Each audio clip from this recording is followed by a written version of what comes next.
see you. Welcome to Drama With Llamas. in Pajamas.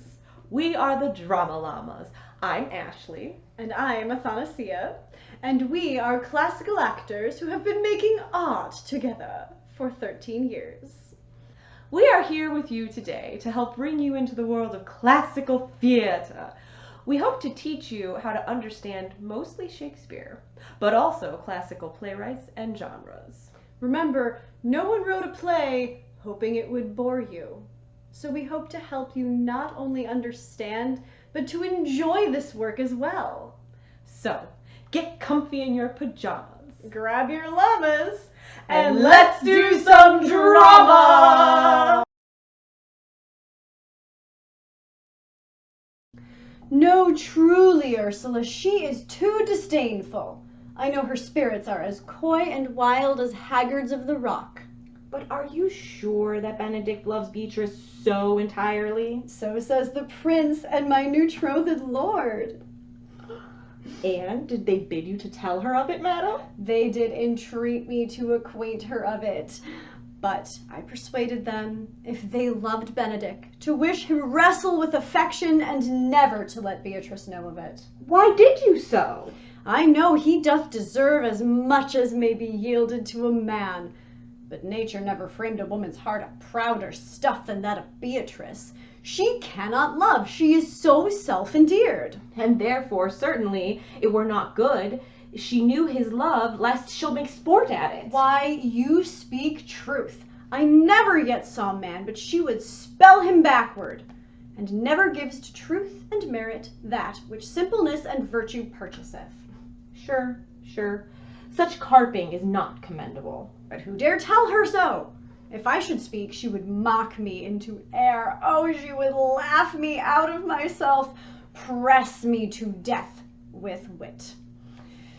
Therefore let Benedict, like covered fire, consume away in sighs, waste inwardly. It were a better death than die with mocks. Yet tell her of it. Hear what she will say. No, rather I will go to Benedict and counsel him to fight against his passion. And truly, I'll devise some honest slanders to stain my cousin with. One doth not know how much an ill word may empoison liking. Oh, do not do your cousin such a wrong. She's lined, I warrant you. We have caught her, madam. If it proves so, then loving goes by haps. Some Cupid kills with arrows, some with traps.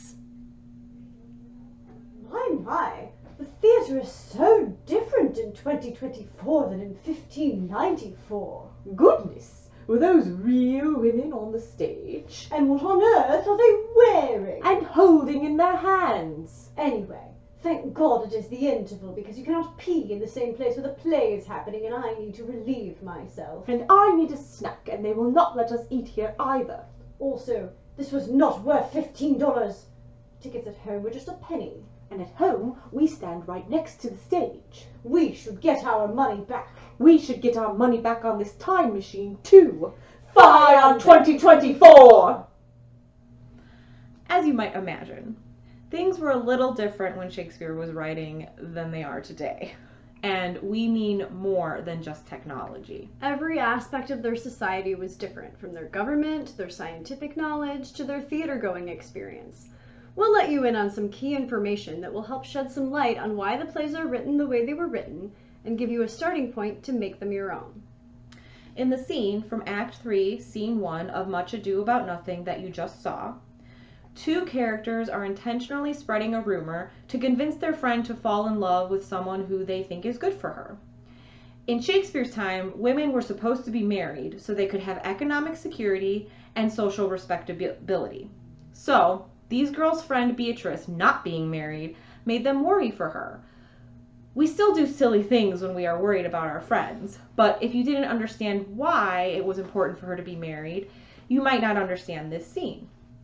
It might seem like the girls were spreading the rumor maliciously and not trying to help out a friend. So, it would make sense in today's world to frame this scene as two friends trying to help another, laughing and joking instead of being mean girls. Today, most Shakespeare plays are directed with a concept.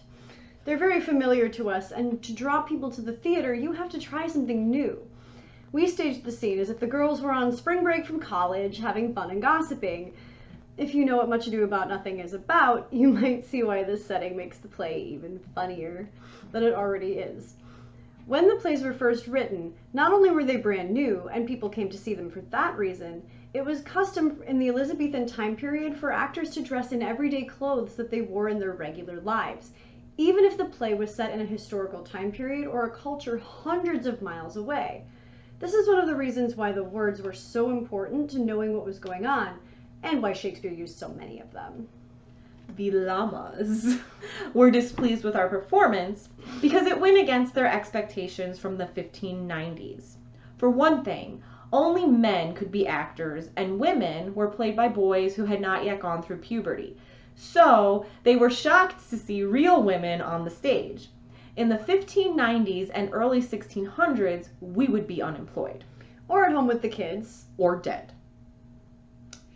Because we are over 35, and that was the average life expectancy in Shakespeare's day. On top of not having real costumes, the theater they worked in looked much different from most theaters we have today, and different from all of the theaters that we have today in certain ways. The first big difference that I want to address is seating. If you were poor, you didn't get a seat. You could pay a penny and stand. However, you were standing right by the stage. Seats like this today cost you a pretty penny. The poor people standing were called groundlings, and they also interacted with actors by heckling them and leaning on the stage. You may notice in most Shakespeare's plays, there were some serious dignified characters and some less serious characters. Mostly, the more foolish characters who speak in a more common and sometimes vulgar language. These characters were written to help the groundlings who lacked formal education to relate to the story, whereas the dignified characters who used big words intellectually stimulated the elite. You have to remember that without technology, there was very little else for people to do to have fun. They went to the theater or had less savory hobbies like bear baiting and drinking. We'd rather they be groundlings at the theater than engage in violence and alcoholism. Art is a much healthier addiction. Hashtag stay in school and don't do drugs. And that goes for everyone, not just groundlings. It is also important to note that in Shakespeare's day, playwrights were not expected to come up with original plots. Old fables and stories from continental Europe, as well as history and legend from their own country, had been retold many times. Playgoers expected to see a new twist on an old story and not a totally new idea. It would be like if a movie got panned for not being a Marvel adaptation. Because intellectual property laws didn't exist, it was easier to borrow, adapt, and outright steal from other writers. One other reason our llamas were upset is because during the Renaissance, theater patrons were able to eat snacks during the play like you would at a baseball game. The floors were also made of rushes and straw, and underwear didn't exist. So, if you needed a restroom break, you just walked over to the perimeter of the room, and you didn't have to miss a second of the play. Don't you wish you had a time machine to go see some theater in 1594? It was probably better for the management. The most expensive item in a modern theater manager's budget is often toilet paper. Speaking of no toilet paper, life outside the theater in Shakespeare was a lot different than it was today, obviously. But why is it important for you to know what life was like then versus now when trying to relate to and understand Shakespeare's work? I'll tell you. The information we have access to, the work we do, and other aspects of our environment have an impact on our perspective and what we value. This holds true now and back in the late 1500s/early 1600s. Knowing how people lived in Shakespeare's day will help you to understand why characters in his plays said what they said and behaved the way they behaved. So, let's look at a day in the life of an early modern English citizen. This passage is on The Daily Routine, from The Bedford Companion to Shakespeare, an introduction with documents. All our sources are in the description box. The Bedford Companion is a great reference tool for anything you might want to know about the contemporary context for Shakespeare's work. It includes copies of documents from the time period.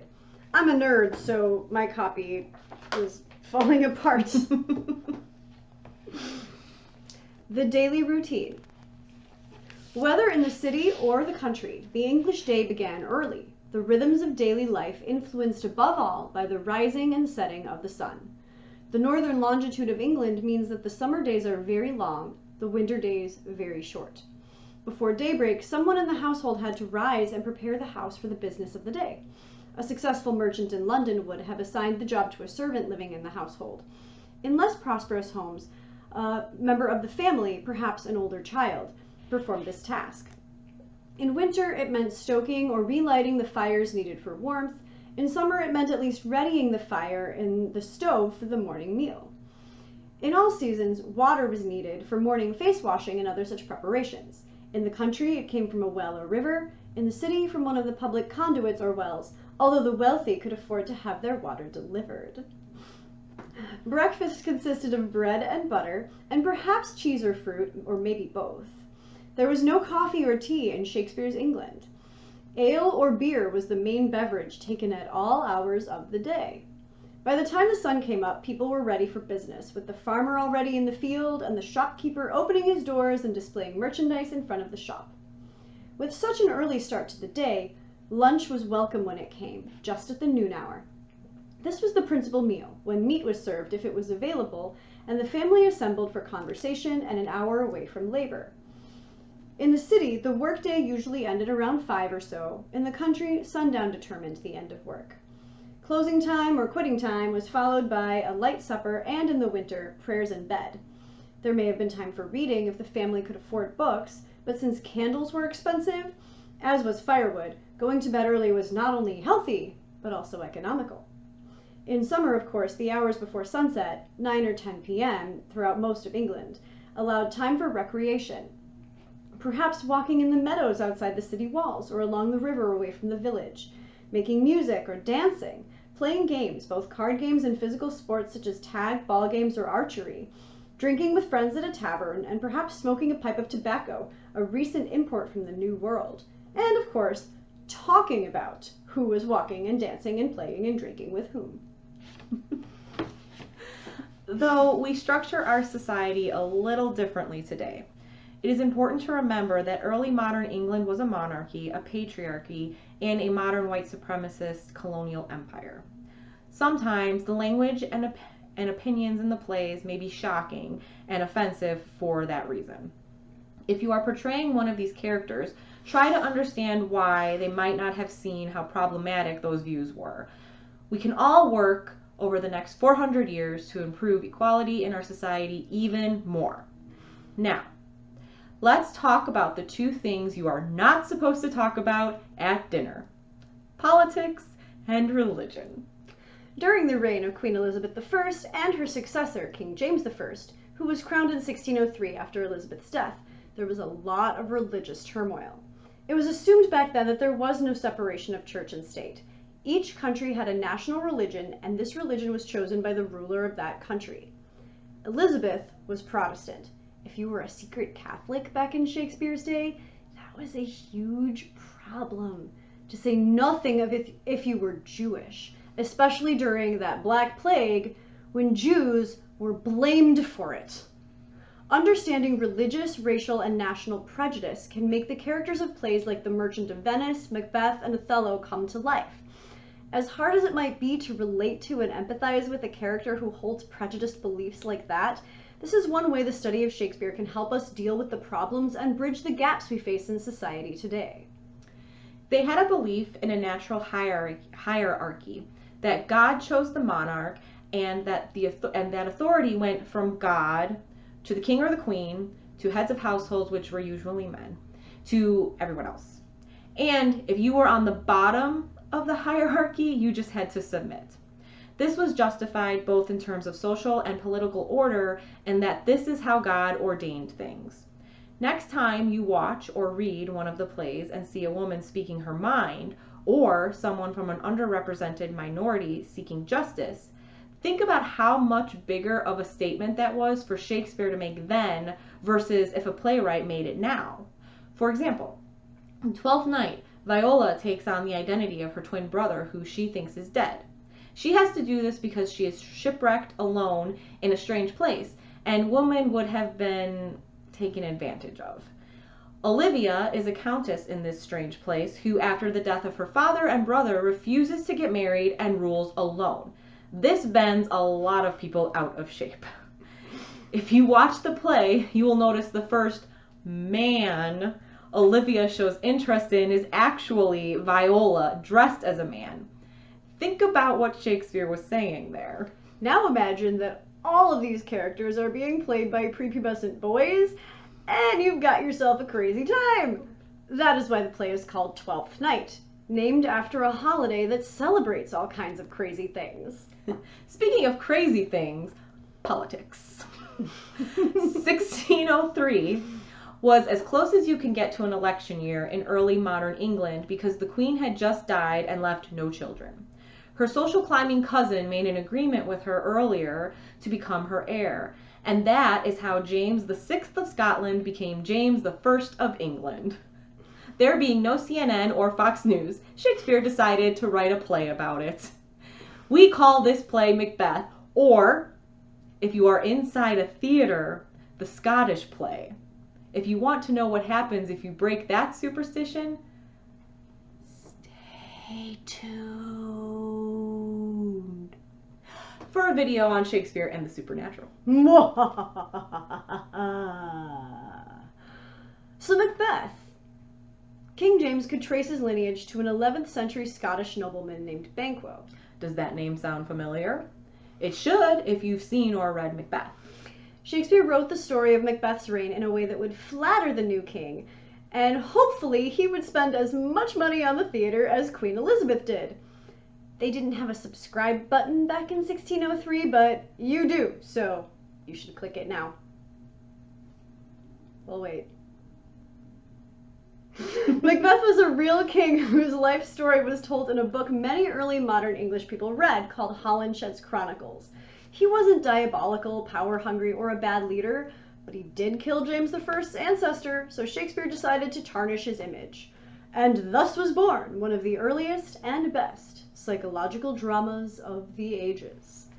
Hashtag should be a popular opinion. King James had a real hate-on for witchcraft. When he ruled Scotland, he condemned many men and women to death for the crime of being an alleged witch.